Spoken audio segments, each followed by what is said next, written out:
Comencemos a grabar nuestra clase de hoy, lunes. Bienvenidos a todos, mis estimados estudiantes del curso de Química Forense. ¿Alguna cuestión que tengan por comentar antes de dar inicio a la clase?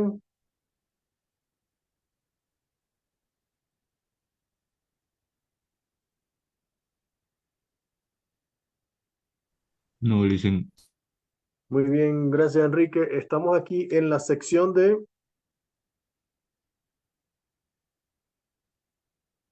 quejas, reclamos, sugerencias, ¿ok?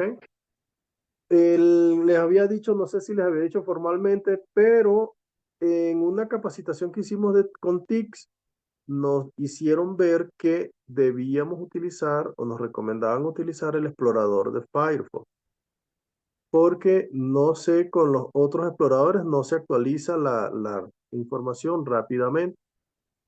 Incluso yo estaba tratando de ver mis paralelos y no se veían. Yo estaba utilizando Internet Explorer. Y luego me puse a abrir con Firefox y ahí sí podía ver todos mis cursos, todas las cuestiones. Entonces, aquellos que todavía tengan alguna incidencia, recomiendo que utilicen Firefox. Y si persisten las inconsistencias, pues me dicen para verificar qué debo mejorar en la página de la plataforma. Recordar que eso me lo evalúan. A ver si puedo superarme a mí mismo el año pasado. Con 2 paralelos llegué al 88%, una cosa así. Ahora que tengo 4 paralelos, tendría que tener un 90%, algo así, ¿ok? Que confío en que ustedes me ayuden a mejorar esa plataforma. Bien, ok, vamos a registrar la asistencia. Pendiente, por favor, igualito tiene que estarme recordando porque esto es una pesadilla.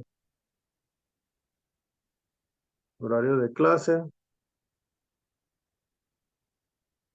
y reportar la asistencia, sistema académico en red, control estudiantil, docente, horario, San Miguel, está ahorita, asistencia a todos, contenido. Hoy vamos a ver esto, ¿ok? Principio de Lockhart y proceso científico forense. Guardar. Vemos aquí, reporte de fallas. No debería haber nada de fallas. Son las que vamos a ver ahorita, ¿ok? Bien. La plataforma ya está configurada. Esto es principio de química, ¿no? Esto qué es principio de química. No. Esto qué es química forense, paralelo A. Este es el B, ¿no? Este no.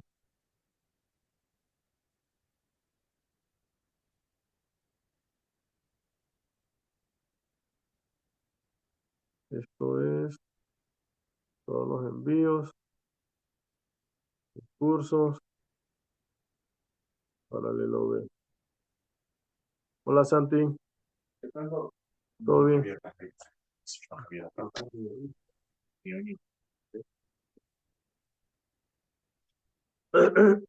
Aquí tienen para la semana 1, ya estaba revisando algunas aprendizaje autónomos que ya han entregado algunos. Excelente, lo que he corregido hasta ahora. Y para esta actividad tenemos un APE. Me parece que ya yo los había agrupado a ustedes. Vamos a ver, participantes, grupos. Sí, aquí ya están todos agrupados, ¿ok? Desde hoy ya pueden entregar esa tarea y pueden uno solo del grupo que envíen, ya. Si hay alguien que no haya pasado lo del grupo, me avisan para colocarlo, ¿ok? Bien, curso.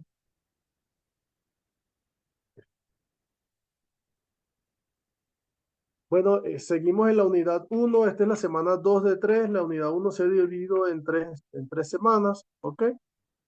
Esta cara, algunos aburridos, algunos aquí contentos para las clases, todo me parece súper divertido. Para esta semana tenemos para ver ciencias forenses y criminalística, principio de Lockhart y proceso científico forense y la química forense para los redes, grupos de trabajo. Para esta semana tenemos un app que es Drupal. Ok, el objetivo, comprender los principios de la ciencia forense y la criminalística, incluyendo el principio de Locke y el proceso científico forense. También reconocer la importancia de las redes y grupos de trabajo en química forense para desarrollar habilidades de análisis y colaboración en la resolución de casos complejos. ¿Ok? Principio básico de química son los conceptos previos que necesitamos para esto. Los textos recomendados, aquí siempre se los dejo para que pinchen aquí, se lo descarguen, lo busquen de una vez. ¿Ok? Esto lo habíamos adelantado la semana pasada. Hemos hablado de ciencia forense y criminalística como una disciplina científica, ¿no? La ciencia forense como una disciplina más bien científica que se caracteriza por una aproximación sistemática para estudiar el mundo empleando el método científico. ¿Ok? Utiliza las ciencias naturales como biología, química y física para examinar los vestigios. Aquí dijimos que la ciencia forense estaba aquí metida en el derecho administrativo, civil y penal, junto con la criminalística, un componente de la ciencia forense para la administración de justicia, suministrando pruebas en cuestiones penales. ¿Ok? Ahora, se basa también en esta otra ciencia, en la biología, en el análisis de sangre, fluidos, pelos, todo esto que hemos visto, pólenes, madera, otros materiales, química, sustancias controladas, tóxicos, restos de incendio, fibras, suelo, y físicas en marcas, impresiones, huellas, materiales, objetos. ¿Okay? El principio de Locke y el proceso científico forense también habíamos hablado, me parece que en la primera clase, ¿ok? Cuando vimos la evolución de las ciencias forenses. Entonces, el principio de Locke dice que eh, es, ha hecho pues el fundamento de lo que es la ciencia forense en la actualidad. Dice que cuando dos objetos están en contacto, necesariamente tiene que haber transferencia. ¿Ok? Entonces, esto ha permitido la resolución de problemas en el campo de la ciencia forense. ¿Ok?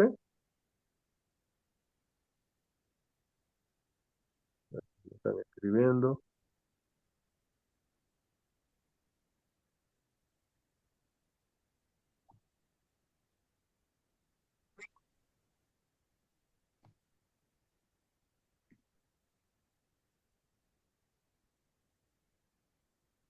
¿Ok?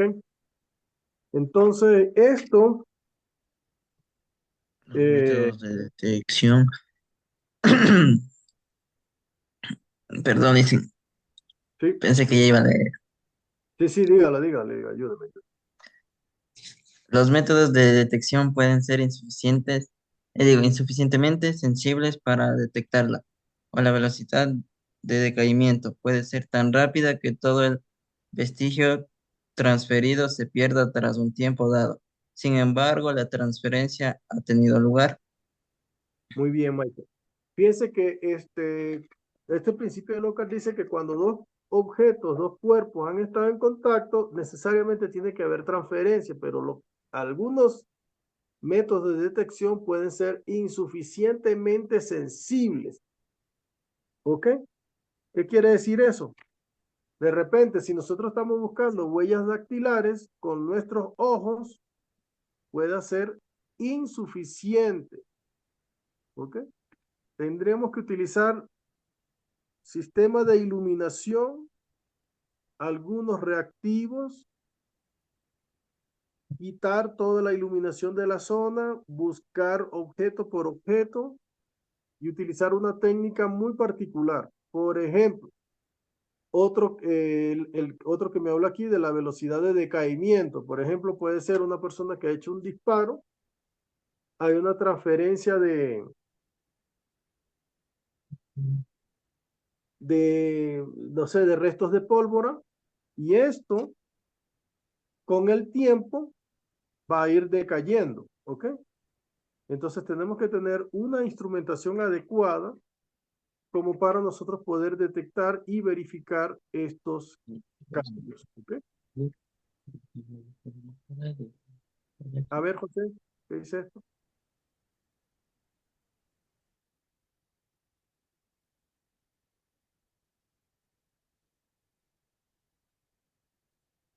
A ver, Gisela.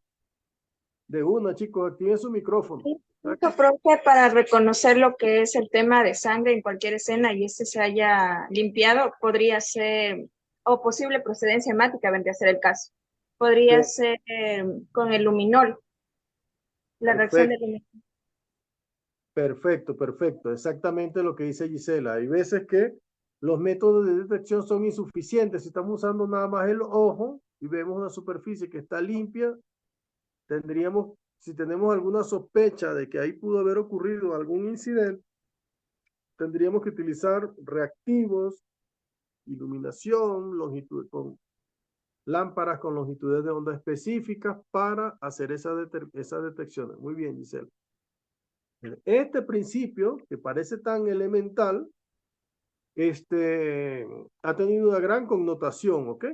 Porque permite hacer asociaciones entre lo que llaman vestigio, que es todo material, todo elemento material que está en la escena del crimen, en la escena, y puede dar una pista de lo ocurrido.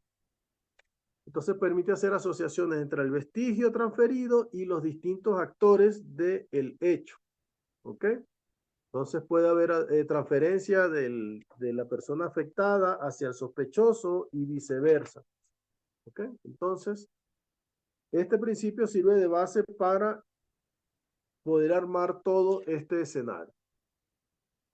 Entonces, este esquema que relaciona los vestigios de una escena del crimen con la víctima, el sospechoso y objeto, aquí lo tenemos. ¿Ok? Entonces, en todas estas especies debería haber transferencia de material, ¿ok? Entre el objeto y la víctima, el objeto y el sospechoso y la víctima, es decir, aquí es donde nosotros vamos a estar trabajando.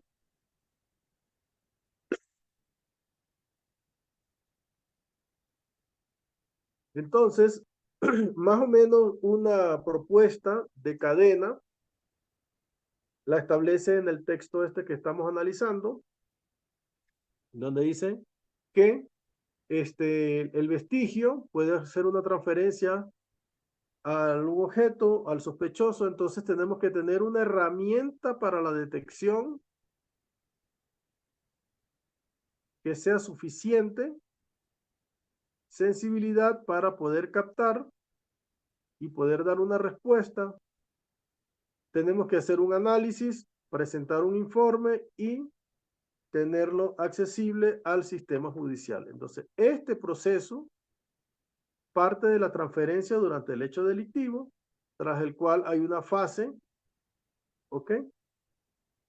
De detección, que es la fase de inspección, y otra fase de análisis que dependerá de cada metodología que se utilice, ¿ok? Para llegar a un informe pericial y poder presentar a las autoridades correspondientes. Entonces, bueno, más o menos tenemos aquí esta figura.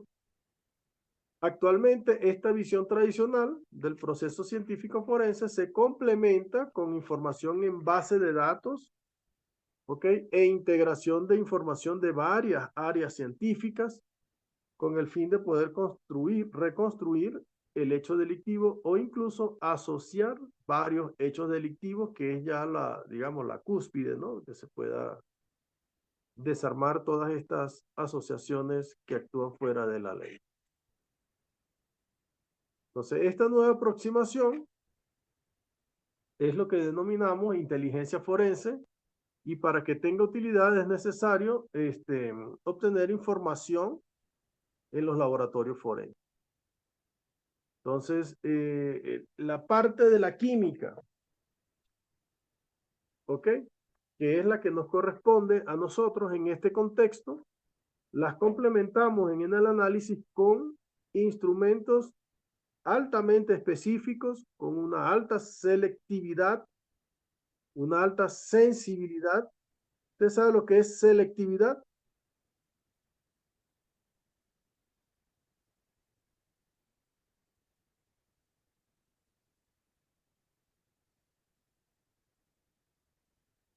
Yo estoy haciendo, por ejemplo, una precipitación en medio alcalino de algunos metales, ¿ok? Yo agrego hidróxido de sodio así hasta un pH 14, por decir algo, y ahí van a precipitar todos los óxidos metálicos. Eso no es selectivo. Imagínense que yo quiero obtener, por ejemplo, hidróxido de hierro, separarlo del hidróxido de aluminio, por ejemplo, y separarlo del hidróxido de cadmio. Entonces yo necesito hacer una técnica, desarrollar una técnica que sea selectiva y yo puedo decir, este precipitado que está aquí es hidróxido de hierro, no es de calcio ni es de bario. ¿Ok? Entonces, por ejemplo, con algunos instrumentos de análisis, nosotros podemos tener técnicas selectivas que diga, este es un alcaloide y corresponde al alcaloide de cocaína, nada más. ¿Ok? Entonces, un ejemplo que involucre, por ejemplo, la química forense en el contexto forense, vamos a ver aquí. La química forense, entonces lo que hace aquí que comprueba, identifica, cuantifica, compara todas estas muestras hasta que toma una resolución inequívoca. ¿Ok? Recordar que las resoluciones que se toman aquí tienen influencia sobre la vida de personas. En este país no tanto, pero en algunos otros, por ejemplo, ponen en riesgo la vida de la persona que está siendo acusada. Entonces tiene sanciones más fuertes que las que tenemos acá en Ecuador. Una diferencia entre vestigio, indicio y evidencia, entonces tenemos que no son sinónimos, pese a que están relacionados, no son sinónimos. Por ejemplo, un vestigio, según la Real Academia, tenemos que es un indicio por donde se se considera la verdad de algo o se sigue la averiguación de ello. La connotación distintiva en este caso sería que es todo elemento material de la escena que puede dar información sobre lo ocurrido. ¿Ok? Estamos hablando de trazas. ¿Qué son trazas? Las trazas son pequeños elementos, De algo como una muestrita que se puede encontrar de algo. una muestrita chiquitica, chiquitica. Sí, nosotros en trazas, en química hablamos de trazas, ultratrazas. ¿Ok? Cantidades que, por ejemplo, pueden estar en, típicamente una concentración grande, estamos hablando de porcentaje, ¿vale? Nosotros estamos hablando de un porcentaje de un 1%, 2%, eso es bastante en química. Para nosotros en química, traza estamos hablando de miligramos por litro. ¿Ok? Estamos hablando de partes por millón. Entonces las ultratrazas van más abajo todavía. Estamos hablando de partes por trillón. ¿Ok? Que todavía podemos determinarlo nosotros. Por eso les digo que tenemos instrumentaciones súper sensibles y súper específicas. Mientras que un indicio, por su lado, es un fenómeno que permite conocer o inferir la existencia de otro no percibido. ¿Ok? Tenemos una cantidad pequeñísima de algo que no acaba de manifestarse como mensurable o como significativa, que es mensurable, medible, que no podemos medir, o sea, no termina manifestarse como medible o significativo. ¿Ok? Entonces, la connotación distintiva, aquí tenemos, son todos los actos, hechos, circunstancias y efectos a partir de los cuales se pueden inferir otros hechos mediante la lógica y el razonamiento. Entonces aquí vemos la diferencia entre vestigio e indicio. ¿Ok? ¿Sí? Ahora, la evidencia es una prueba determinante de un proceso, según dice la Real Academia Española. ¿Ok? Y la connotación distintiva es que es un vestigio que se ha sometido a análisis y se ha informado de tal manera que permite interpretar la relación entre un hecho delictivo. ¿Ok? Entonces, con esto ya cerramos los tres componentes, las tres aristas que teníamos, vestigio, indicio y evidencia. Un vestigio es algo que puede dar información, pero una evidencia es algo que ya se ha hecho, se ha sometido al análisis y ya permite hacer una interpretación de un hecho. ¿Ok? Ya se permite corroborar el indicio.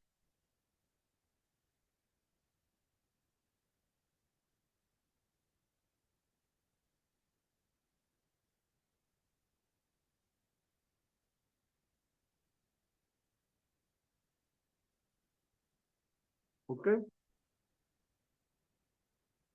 Ok, entonces la identificación, este análisis, este procedimiento que estamos diciendo acá, justamente es la base, se toma como base el método científico, ¿sí?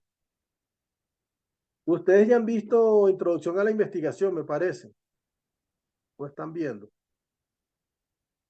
Estamos en eso, profe. ¿Quién le está dando esto? Licenciado Smith. Antonio, ok.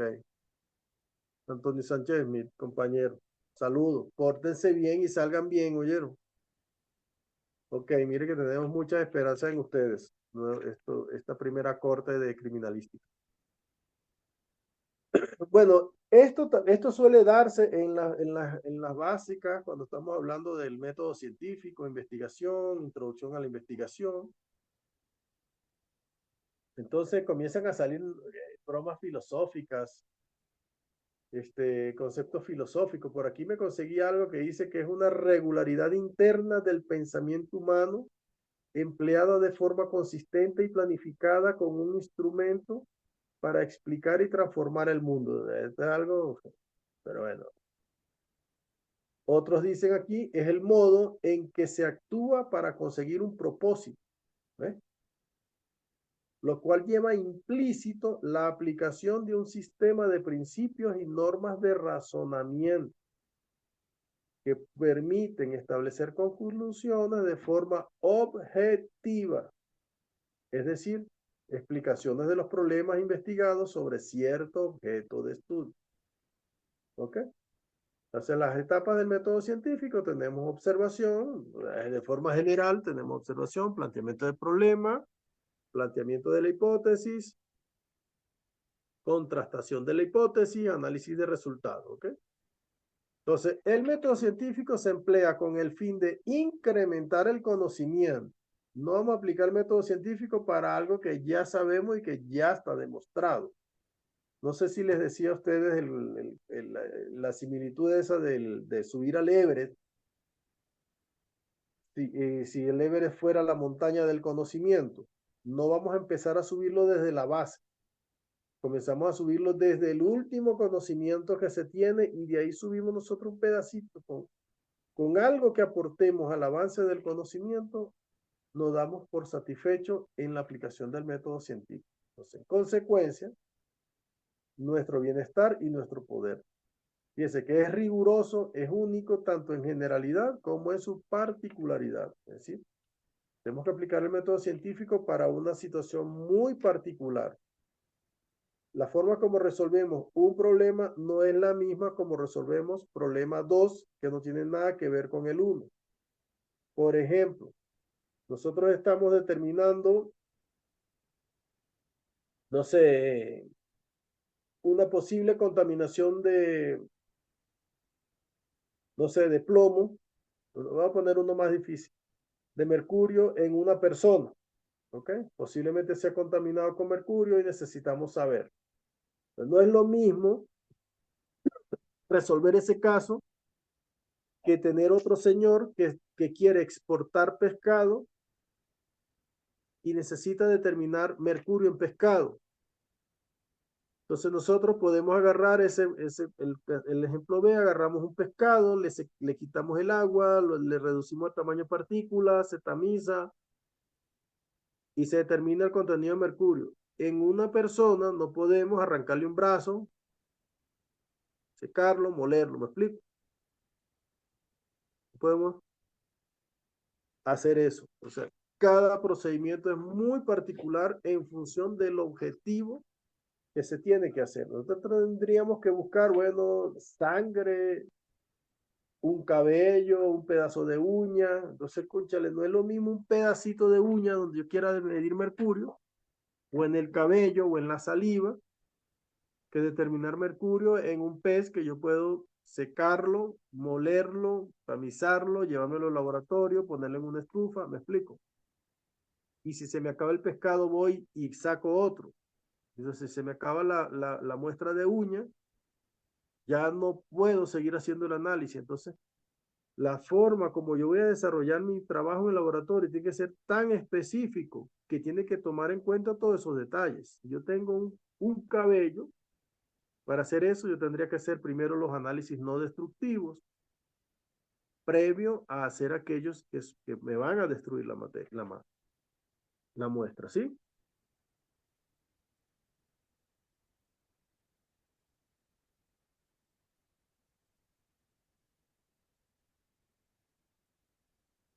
Bien. ¿Alguna duda?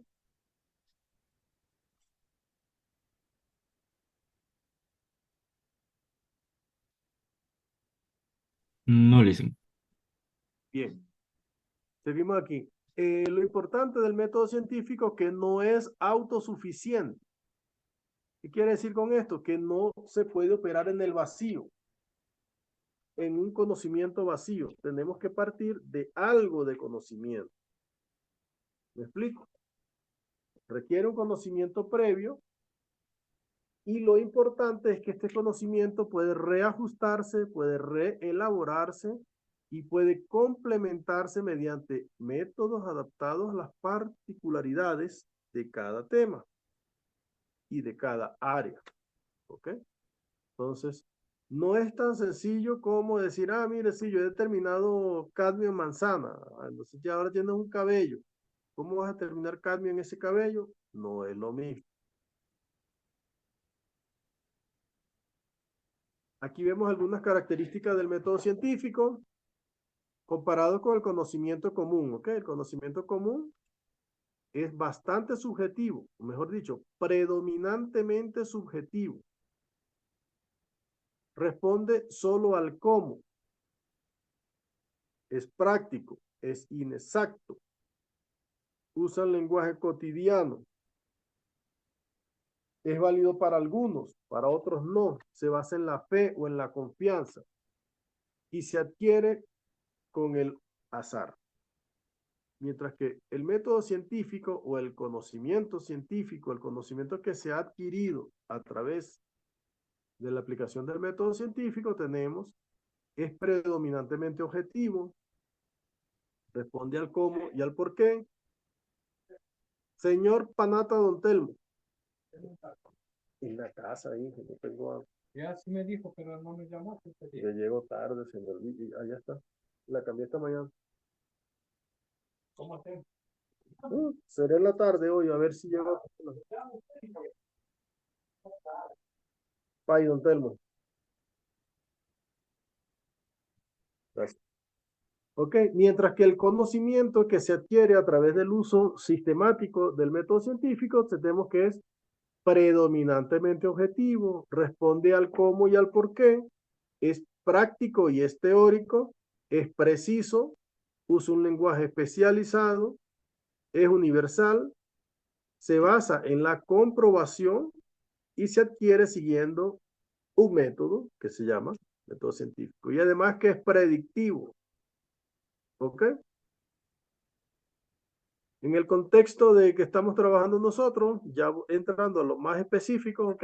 El método científico, estos componentes tenemos la observación, predicción e hipótesis, experimentación y análisis, y luego viene una parte de comprobación.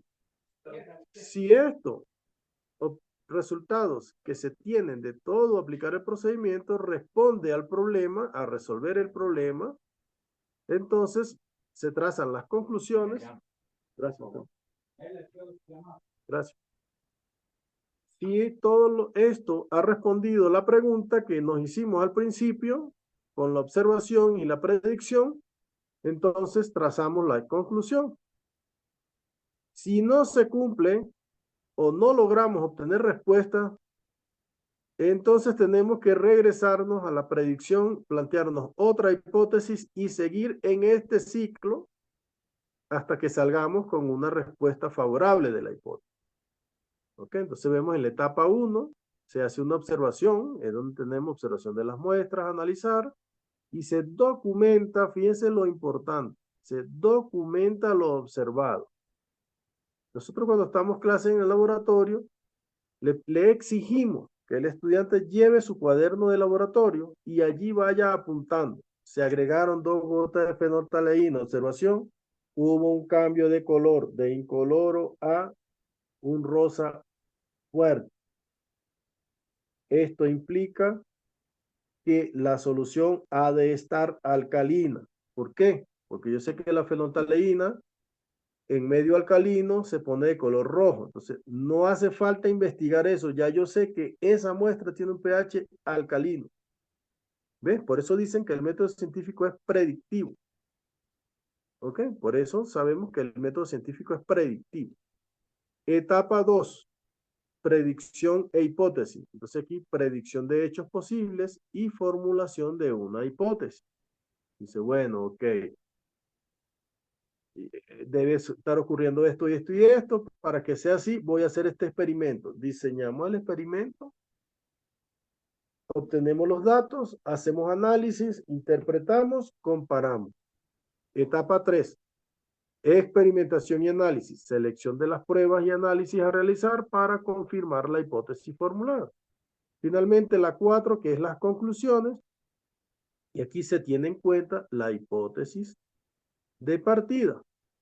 ¿Ok? Si no se confirma la hipótesis o no quedamos satisfechos, regresamos a hacer otra predicción, otra hipótesis, hacemos otros experimentos, otros análisis y entramos en esta fase hasta que logramos resolver. Entonces, ¿por qué dice que no es autosuficiente? Porque yo voy a necesitar hacer una predicción, voy a necesitar hacer una hipótesis, necesito hacer un experimento, necesito analizar. Entonces, tengo que tener un conocimiento previo, ¿vale? Tengo necesariamente que tener un conocimiento previo. ¿Alguna información?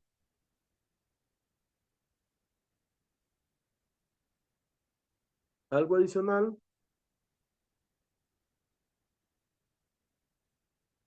Vale. ¿Alguien me ayuda aquí con esto?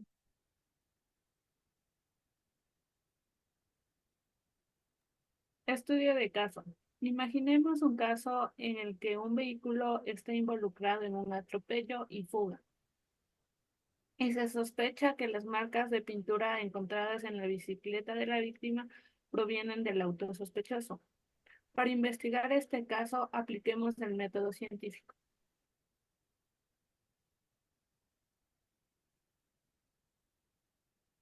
Etapa 1. Observación.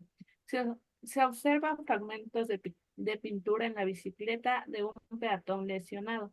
Se sospecha que esos fragmentos de pintura podrían pertenecer al vehículo involucrado. Claro, muy bien, gracias María José. Entonces, bueno, tendríamos que ver aquí, decimos, oiga, hay unos fragmentos de pintura en la bicicleta que no se corresponden con el color de fábrica de la bicicleta. ¿Ok? Entonces, eso se puede tomar para hacer el análisis respectivo en el laboratorio. Pensemos en el principio de Locke. ¿Ok? ¿Cómo pudo haber llegado esa pintura, ese fragmento de pintura en la bicicleta que no era del color de la bicicleta? ¿Será antiguo? ¿Será que ya eso estaba ahí porque la bicicleta estaba vieja? ¿Será de otro accidente? ¿Será de este? Entonces, todo esto debe ser observado y puesto en unas anotaciones, ¿ok? Para considerar todo esto. Etapa 2.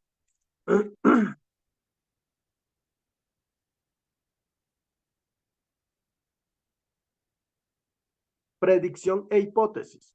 Hipótesis, bueno, podríamos decir que la pintura encontrada en la bicicleta del peatón coincide con la pintura del vehículo del sospechoso, lo que ayudaría a confirmar su implicación en el accidente. Predicción.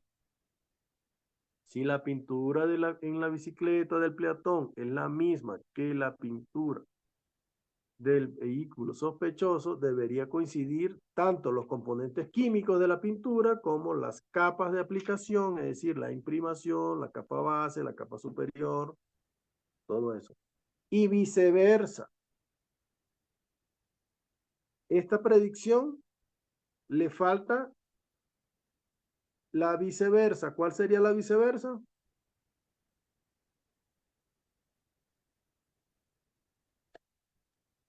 Sí, es que no coincidirían, Eso porque sería lo sí, contrario. Eso sería lo contrario. La viceversa sería que el vehículo del sospechoso debería tener fragmentos de pintura de la bicicleta. Así como la bicicleta tiene fragmentos de pintura del vehículo del sospechoso, lo viceversa también debería ocurrir. Que el vehículo del sospechoso también tenga fragmentos de pintura de la bicicleta. ¿Sí? Fase 3.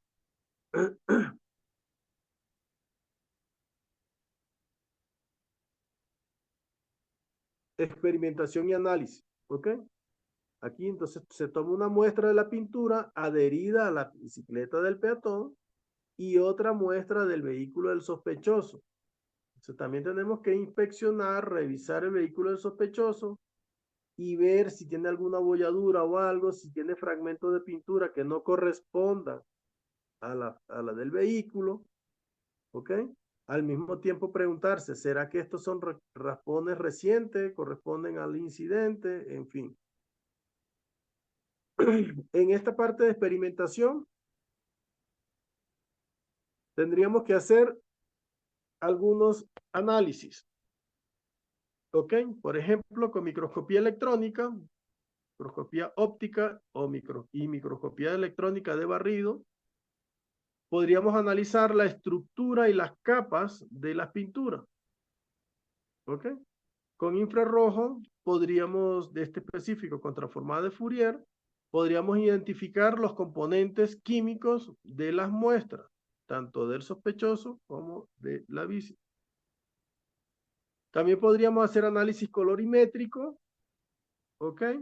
Para comparar el color de ambas muestras y también utilizar espectrometría de masas para identificar compuestos orgánicos o aditivos de la pintura. Entonces, fíjense aquí una cosa. Este análisis es no destructivo. ¿Ok? Yo puedo hacer microscopía electrónica o microscopía óptica y tener todavía el pedacito sin gastármelo. También puedo hacer espectroscopía de infrarrojo con transformada de Fourier y ese también es no destructivo. ¿Ok? Entonces yo tengo aquí dos análisis que he hecho y conservo la muestra todavía. Para la espectrometría de masas, aquí podemos utilizar algún método de introducción de muestras en el masa y podemos utilizar cantidades tan pequeñas que pudiésemos conseguir conservar la muestra, pero si me preguntan a mí, es un análisis destructivo. ¿Ok? Solo que es tan pequeña la cantidad de muestras que se necesita que al ojo humano tal vez no te dé chance de verlo. Lo que tú puedas gastarte allí puede ser, por ejemplo, un puntito de tu lápiz en una hoja. Entonces, bueno, sí estás gastando la muestra, pero tampoco tanto. El análisis colorimétrico, dependiendo del instrumento que se utilice, puede que sea destructivo o no. Si es, por ejemplo, un láser, sería análisis no destructivo.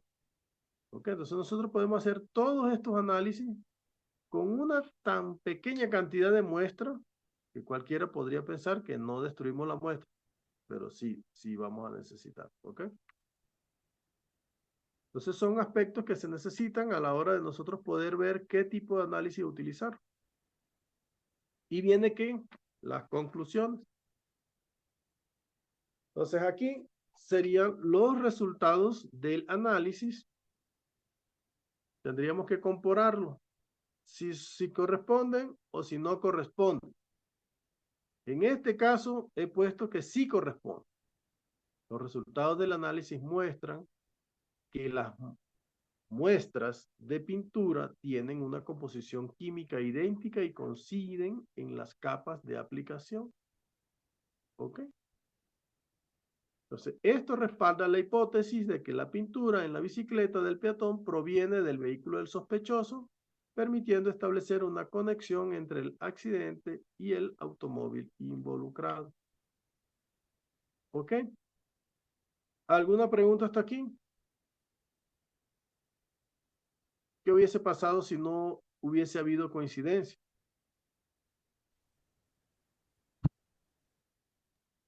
Disculpe, profe, este tipo de análisis y procedimiento ya sería después de haber logrado individualizar el vehículo para saber si este estuvo en el evento, ¿no es cierto? Porque digamos un ejemplo.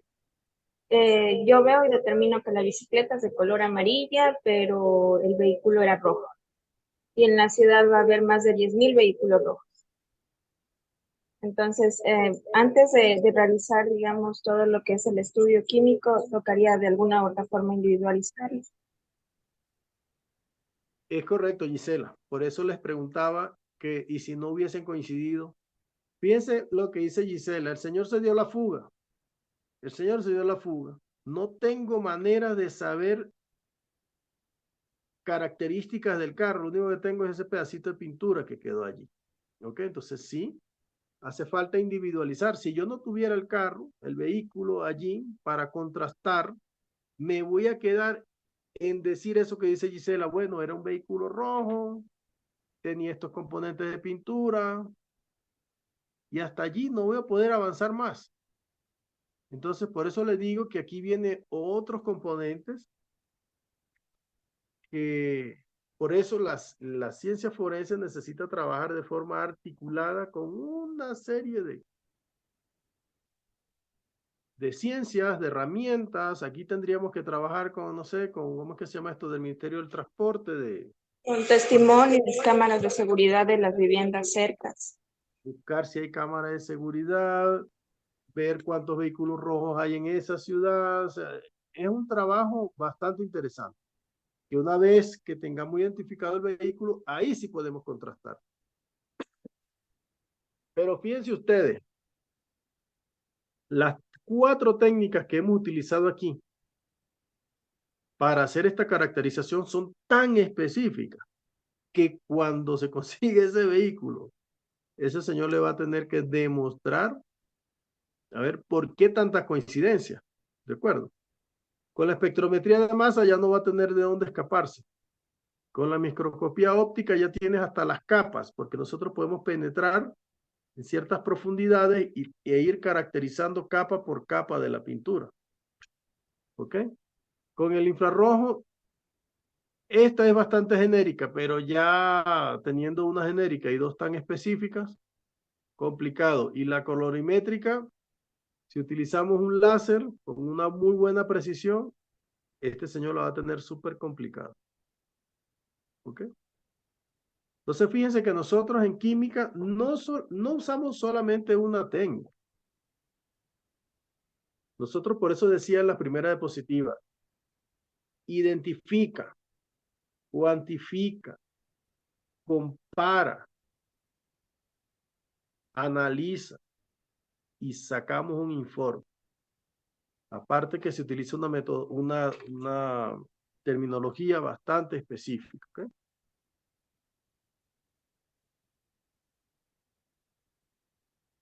¿Alguna otra cosita? Yo tenía por aquí, bueno, esto yo puse aquí, los estudiantes deben plantear otro caso de estudio y su posible solución empleando un método científico. ¿Qué se les ocurre a ustedes? A ver, estas mentes brillantes de ustedes. Yo voy a servirme un vasito de agua que tengo toda la mañana hablando. ¿Qué ejemplo se les ocurre a ustedes? Aplicando el principio de local. Y considerando el principio de local y el método científico, lo que estamos usando en esta clase.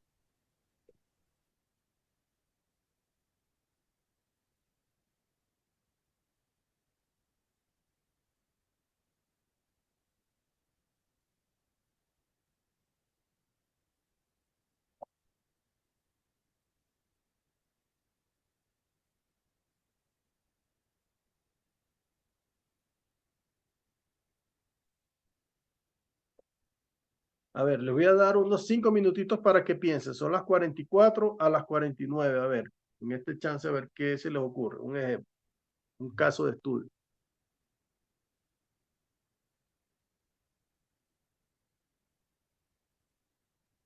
Creo que no sé si podría, por favor, poner en la diapositiva donde están las técnicas.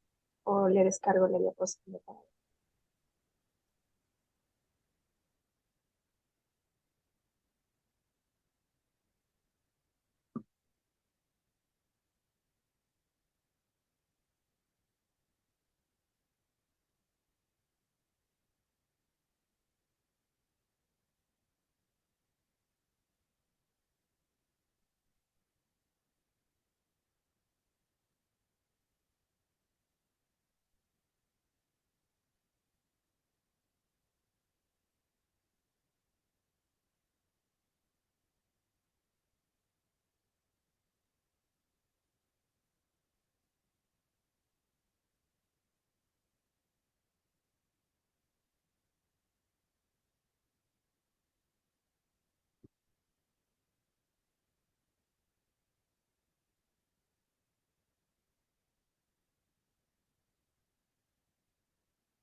Profe, podría ser uno que justamente estaba compartiendo con mis compañeros el fin de semana.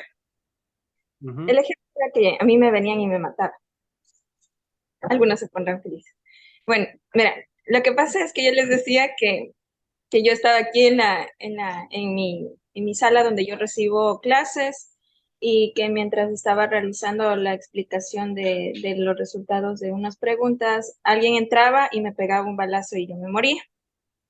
Entonces, yo les decía que el observador, en este caso el investigador, al momento de llegar al lugar de la escena, tendría que fijarse desde el ingreso de mi vivienda, si es que fue forzada la ventana, si es que fue forzado tal vez la puerta. Si él llega a ver pisadas sobre la mesa, quiere decir que la persona ingresó por la ventana. Y ahí ven que esas huellas que están son de tierra y donde yo vivo no hay lugares con ese aspecto o el suelo no es de tierra. Y al llevar se puede decir, estas muestras al laboratorio, se determina que no es tierra común, sino es arena de la playa. En este caso, la persona que vino y cometió el crimen no vive aquí cerca de mi domicilio, sino que vive o trabaja cerca de la playa. Ahí ya podríamos estar aplicando el principio de Locke y la observación, y la investigación y el análisis.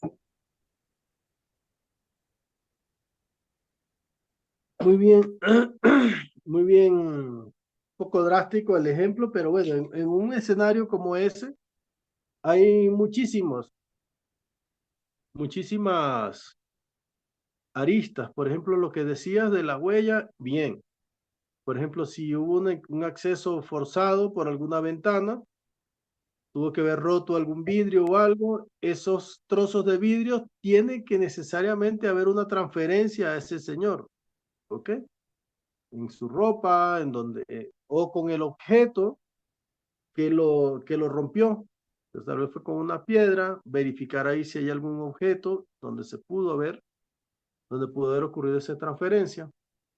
¿Ok? Y luego de ahí hay técnicas instrumentales de análisis específicas para cada caso. ¿Ok? Por ejemplo, el índice de refracción, si es un pedazo de vidrio, habría que verificar el índice de refracción de ese trozo de vidrio conseguido en el sospechoso, el índice de refracción conseguido en el vidrio de la ventana de la casa, hablar con los fabricantes de esos vidrios para ver el índice de refracción y si tienen algún componente específico de esos vidrios para diferenciarlo de los otros de la competencia. Es decir, tenemos una amplia panorámica para verificar el método científico con cada uno de las ideas que ustedes pongan, ¿ok? Bien. Bien, la química forense y las redes y grupos de trabajo, ¿ok? Entonces,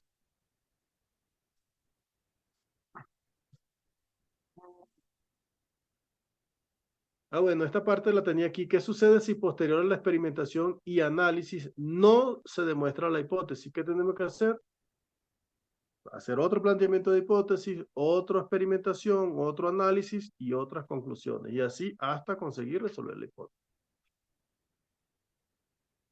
Entonces, en Europa y América existen organizaciones de profesionales forenses que lideran el avance de la ciencia forense y su aplicación en el sistema legal. En América está la Academia Americana de Ciencias Forenses, que está desde 1948. La Academia Iberoamericana de Criminalística y Estudios Forenses, AICEF, ¿ok? Que está desde 2004. En Europa se fundó la Red Europea de Instituciones Forenses, ENFSI, en 1995 y desde el 2009 está considerada por la Unión Europea como la única voz de la comunidad científica forense en Europa. En nuestro lindo Ecuador pertenecemos a la Academia Iberoamericana de Criminalística y Estudios Forenses. ¿Ok? ¿Alguna pregunta que tengan sobre esto?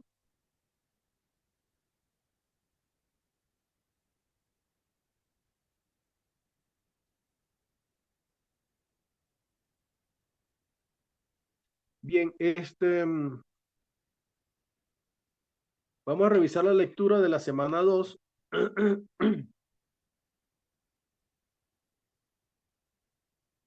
¿Ya se descargaron la lectura de la semana 2?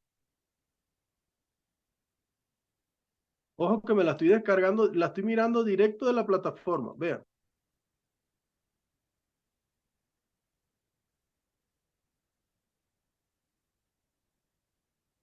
Uy, no. Profe, solo hay una hoja, ¿no? Ya va. Un momento. Que estuve borrando esta mañana y borré la que no era. Pero nada que no podamos resolver. Vengo para acá.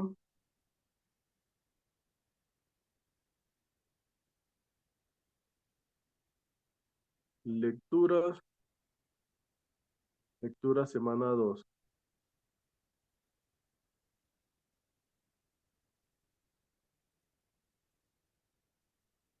Ok, actualicen ahí.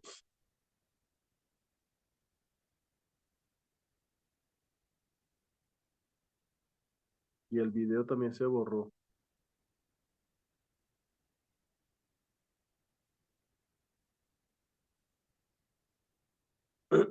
Ok, descárguense esa, por favor.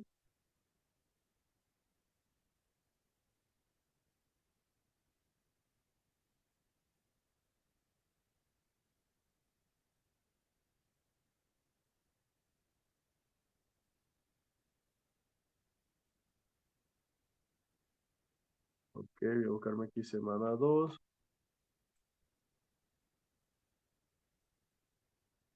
¿Ya pudiste descargar? Sí, profe, ya se descargó. Es un material de 10 hojas. Ajá. Cuida cada rincón con una Venus para el cuerpo y otra para la zona íntima. Con Gillette.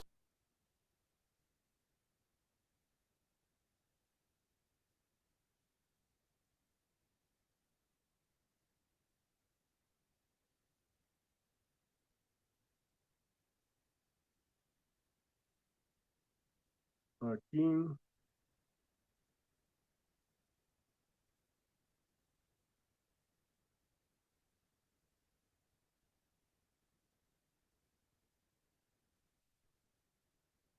Eso es lo que yo le digo, chicos. Tienen que revisar la plataforma. Lo que no consigan, me avisan para verificar qué fue lo que pasó ahí.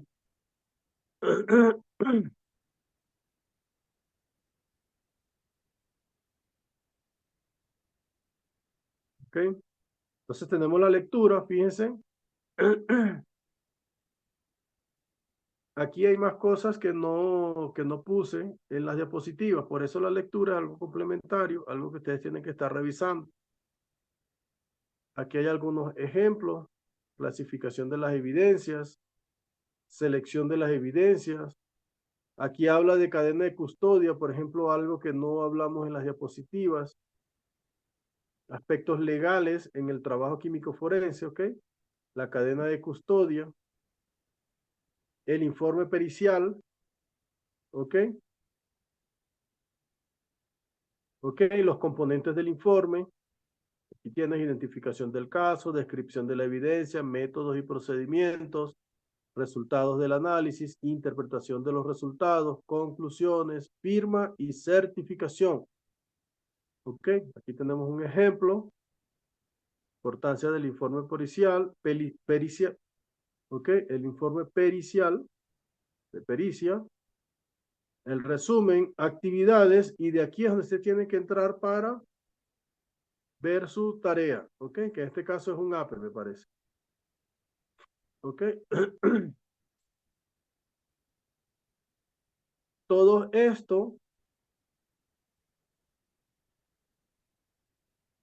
están tomados de los libros de texto que le he estado hablando en clase, ¿ok? Tomados de la biblioteca de la UEB.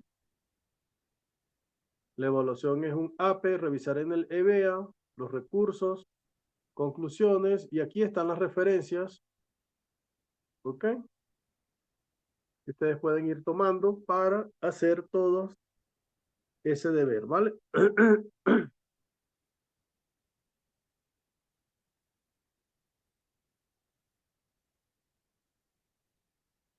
Ya dimos todos los contenidos en esta clase, los que corresponden para esta semana, ¿ok?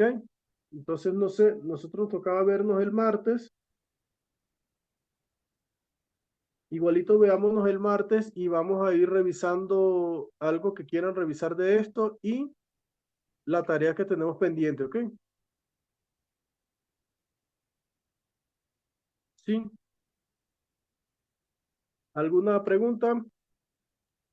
Profe, con respecto al APE, en la primera pregunta dice que expliquemos brevemente los métodos de identificación personal. En este caso solo es identificación humana, ¿no es cierto? Sí, puedes tomarlo como eso. Ya, ya listo, profe, gracias.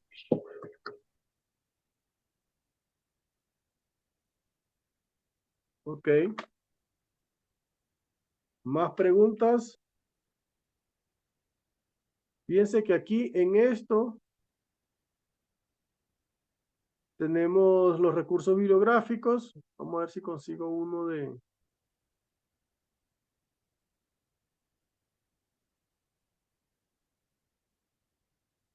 Ok, eso me parece que lo he tomado de este libro.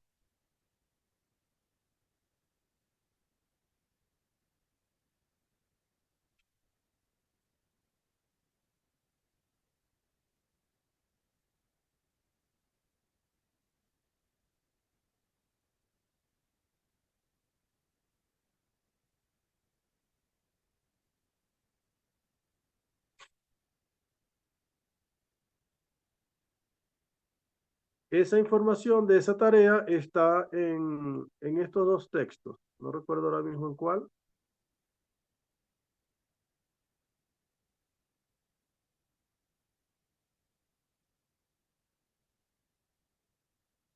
Me parece que lo estaba sacando de aquí.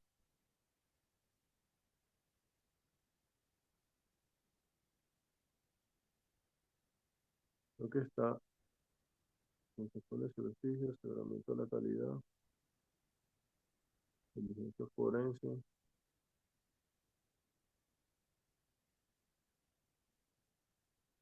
Esto me parece que lo puse en esa tarea, ¿o no? O está en el otro, está en el... No son estas las preguntas, ¿cierto? No, profe, no son esas las preguntas. Ahí nos da un caso práctico, nos pregunta acerca de cuáles son el tipo de identificación humana y dos preguntas igual de verdadero o falso. Y explicar sobre la cadena de custodia. Ok. Entonces en este, aspectos legales, es en este otro libro, entonces. Informe pericial, planteamiento, resolución. Vean cómo tienen casos aquí. Sí, es en este texto.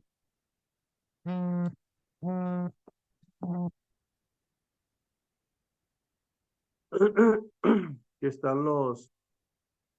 están esos ejercicios, ¿ok? Entonces, ¿alguna otra pregunta? Repasen, revisen esos libros y seguimos en contacto. Entonces nos vemos mañana a las 9 de la mañana, ¿ok? Gracias, profe. Gracias, Vicente. Bueno, Gracias, Luisa. que estén bien, chicos.